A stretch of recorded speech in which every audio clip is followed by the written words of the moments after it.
Hello and welcome. My name is Christina from Empowered Creator.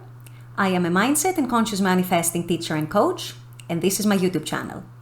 Here I talk about all things law of assumption, mindset, conscious manifesting, the quantum universe, and a lot more. And my goal is to simplify everything without the fluff.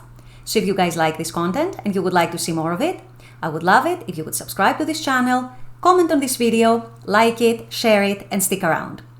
Also, if you need help with your specific situation, I offer one-on-one coaching, email coaching, small group coaching, as well as custom subliminals for whatever needs you may have.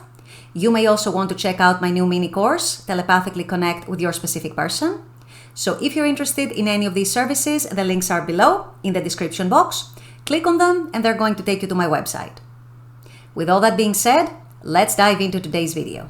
In today's video, I want to address one of the most fundamental topics of conscious manifesting. It's also a question that I get quite a lot, and that is, how do I know that I'm in the state of the wish fulfilled? How do I know that I'm living in the end? So today, I'm going to go deeper in that, and also I'm going to read to you guys from one of Neville's most important lectures, in my opinion. It's a lecture called Changing the Feeling of I. And in that lecture, Neville explains very well and in a lot of detail what it actually means in practical terms to be in the state of the wish fulfilled, to be in the state of living in the end. So this is what I'll be discussing in today's video. Stay tuned. So as I just said in my intro, I'm going to be reading to you guys from one of Neville's lectures, one of his hundreds of lectures. This one, in my opinion, is one of his most important ones because he goes into practical details of what it actually feels like to be in the state of the wish fulfilled, to have that inner shift in your dominant inner state. So I'm going to read to you from the transcript of that lecture, and then we're going to analyze a little more. So here's what Neville has to say. I'm reading straight from his lecture. Now, how will I know that I have changed the feeling of I?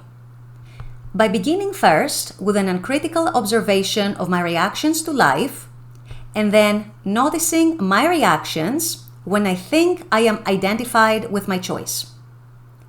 If I assume that I am the man that I want to be, let me observe my reactions. If they are as they were, I have not identified myself with my choice, for my reactions are automatic. And so if I am changed, I would automatically change my reactions to life. So the change of the feeling of I results in a change of reaction, which change of reaction is a change of environment and behavior. But let me warn you now, a little alteration of mood is not a transformation. It's not a real change of consciousness. Because as I change my mood for the moment, it can quickly and rapidly be, I would say, replaced by another mood in the reverse direction. When I say that I was changed, it means that having assumed that I am what the moment denied, what my reason denied, that I remain in that state long enough to make that state stable. So that all of my energies are flowing from that state. I am no longer thinking of that state, I am thinking from that state. So that wherever a state grows so stable as to definitely expel all of its rivals, then that central habitual state of consciousness from which I think defines my character and is really a true transformation or change of consciousness. Whenever I reach that state of stability, watch my world mold itself in harmony with this inner change. And men will come into my world, people will come to aid, and they will think they are initiating the urge to help. They are playing only their part. They must do what they do because I have done what I did, having moved from one state into the other. I have altered my relationship relative to the world round about, and that changed relationship compels a change in behavior relative to my world. So they have to act differently towards me. So in changing the I, you start with desire. For it starts with desire. Desire is the spring of action, for you must want to be other than what you are.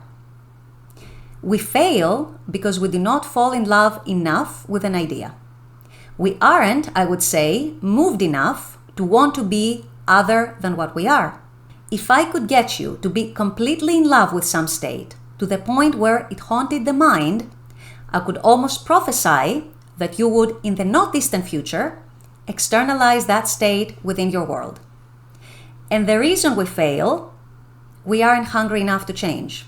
For either we do not know the law, or we haven't the urge or the hunger to really bring about the change. So some very, very important messages here from Neville. The most important one is what I've been telling you guys for a long time now. The actual inner shift in your state is naturally changing your perceptions about who you are, who others are in your world, about your life, about your circumstances, about your relationships, about anything at all. So the best and most reliable way to actually know that you're living in the state of the wish fulfilled, to know that you have changed your dominant inner states, is how you perceive yourself, how you perceive things around you, how you perceive situations and people and circumstances around you, and how you react and or respond to them. If you have genuinely shifted your state to be and feel like the person who you want to be, your reactions and your responses to things and to life in general and to things that happen and to circumstances automatically have changed.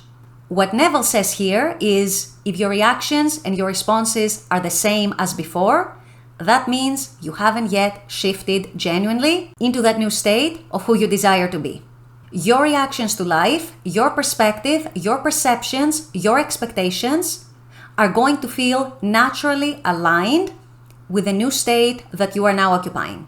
You will be embodying that state, you will be embodying that new person who you want to be, and that means your thinking is going to be different, your feelings are going to be different, your perceptions are going to be different, your expectations are going to be different, your reactions and your responses to life and to circumstances are going to be different, and that's how you know that you have shifted states. That's how you know you're living in the end and you're living in the wish fulfilled. The other very important point that Neville is making in this lecture is that once you have moved your state, once you have shifted your inner state towards the state of the person who you want to be, other people in your life are going to be naturally moved to show you a different version of themselves. And this is something I've already discussed in many videos. Once you naturally and genuinely shift your inner world, shift who you are within, others are going to reflect it to you. They're not going to be the same people. They're going to be different versions of themselves. They're going to be aligned with your new self. As Neville very aptly said, they're not going to necessarily know about that. It's going to feel natural to them that they are that version of themselves, but it's going to be in response to your own inner shift. The last very important point in this passage I just read is that Neville is pointing out that a lot of the time, the reason for failure is because we're not hungry enough for change. In other words, we don't have this burning desire to become the new person that we want to be, that we say that we want to be. A lot of the time, we're very comfortable in our ways, even if they're not to our benefit. A lot of the time, we don't want to change our habits. We have a huge resistance towards changing our habits. That includes changing our thoughts, changing the way we imagine, change our expectations, stop looking at the 3D, starting to feel, think, and expect differently for ourselves, starting to think, feel, and expect better. A lot of the time we have a lot of resistance to that. A lot of the time we're not moved enough to bring about that change. As Neville says in this passage, we don't fall in love enough with the new state that we want to be in. And so we end up staying stuck to who we currently are, to what we know, to the habit, and to our comfort zone. And this is a very, very important message because genuinely shifting your mindset, genuinely shifting your way of thinking, your expectations, genuinely shaking off these old habits that are not serving you anymore and adopting new habits in your thinking, in your feeling, in your assumptions that are going to serve you and that are going to align with who you want to be and with the new story that you're creating. For most people, it's a process. For most people, it doesn't happen overnight. For most people, it takes some time, it takes some practicing, it takes some persistence and perseverance. So if you're not hungry enough for change, if you're not in love enough with the new state in which you want to be, if you're not motivated enough to bring about this change in your life, very simply, you're not moved enough to bring about that change.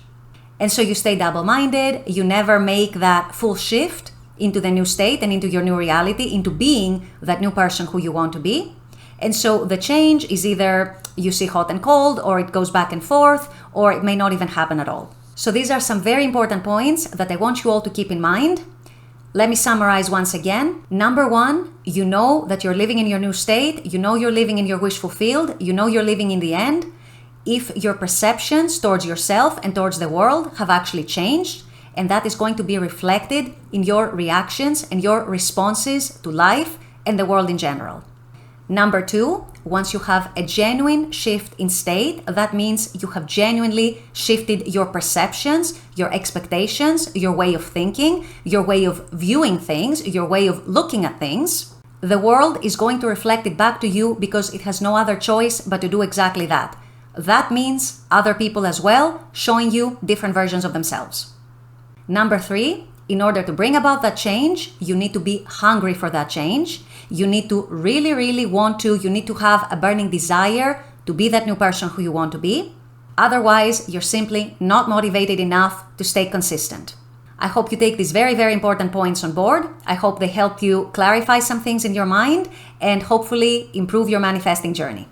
With all that being said, I'm going to wrap up this video here. I intend that this has helped. As always, I very much appreciate you guys being on this channel, watching this content. I love making this content for you. And as always, I look forward to seeing you all at the next video.